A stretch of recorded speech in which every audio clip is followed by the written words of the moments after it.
Si l'amour est sincère, la distance n'est qu'une preuve. Mesdames et messieurs, l'amour est cette force invisible qui unit deux âmes et fait naître l'espoir là où tout semble impossible.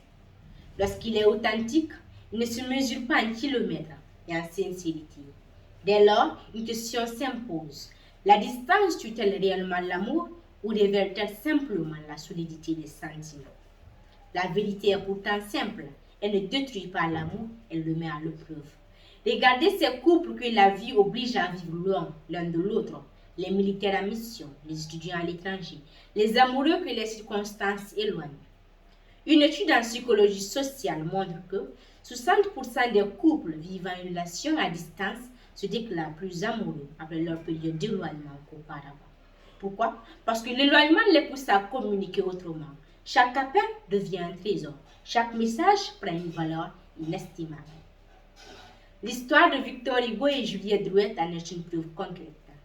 Malgré les longues périodes d'éloignement imposées par l'exil et les voyages, ils ont entretenu leur histoire d'amour à travers des milliers de lettres. Ni les années, ni les kilomètres n'ont éteint leur lien.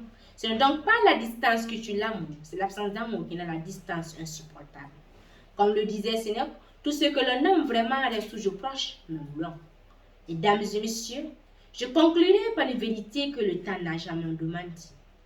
Loin des yeux, près du cœur. Ce proverbe nous rappelle que l'histoire d'amour ne se limite pas à la proximité des corps, mais à la fidélité des cœurs. Comme le disait Antoine de Saint-Exupéry, aimer, ce n'est pas se regarder l'un l'autre, c'est regarder ensemble dans la même direction. Tant que deux êtres partagent le même rêve, les mêmes valeurs et la même volonté de se retrouver, aucun kilomètre ne peut vaincre leurs sentiments. Alors non, la distance ne détruit pas l'amour, parce qu'au fond, l'amour ne meurt jamais d'absence, il meurt seulement quand on cesse de se battre.